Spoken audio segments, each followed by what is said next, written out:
One of the oldest African-American churches in Greenville, North Carolina, didn't always stand on Hooker Road. In fact, the Black Staple, along with its members, remember a time when what's now known as Uptown Greenville was just downtown and served as a thriving pillar for the African-American community. This is one of the few images that remain to shed light on the history of Sycamore Hill Baptist Church, a name some members are still getting used to. The nickname for it was First Baptist Church, and that meaning that it was the First Baptist Church in Greenville at that time. Which made it a packed house every Sunday. The thing about what made Sycamore Hill was special was about the preaching and the choir.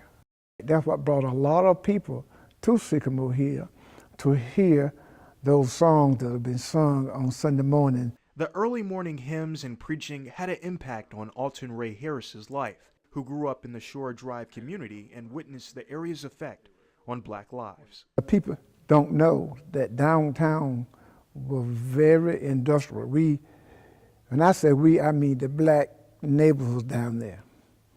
We didn't really have to go any place for doctors and stores, because we had black dentists, we had funeral home, we had a family doctor, we had a lawyer. All of those things down there that you go to places now, we had them downtown. Sycamore Hill Missionary Baptist Church was founded in 1867, but it wasn't until 1917 that the church opened its doors at the corner of First and Green Street. And as the church continued to grow, so did the problems. When the urban renewal came, they made an offer, and we didn't accept it. The older people didn't accept it. But then after we didn't accept it, somehow, mysteriously, it got burned. The church burned down in 1969, and so did the hope of the community it served. I know it hurt a lot of people. There was a lot of people in Greenville, both black and white, even lacked the architecture of Sycamore Hill Church. And that music that came out of that church was such beautiful music. For Greenville native and Sycamore member Freddie Outerbridge, it's a deep wound that's hard to heal.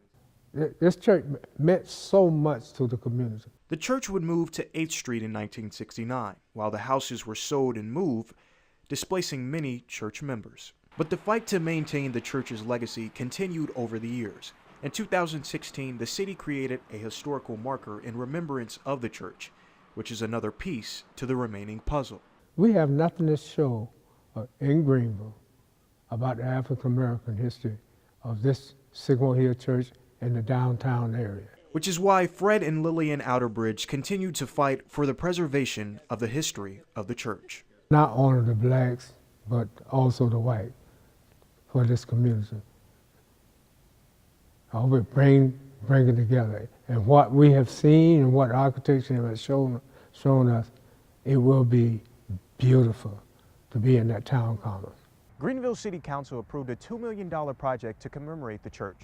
The Sycamore Hill Gateway Plaza is set to be the missing piece to the town common. For Hidden History, I'm Dominique Moody.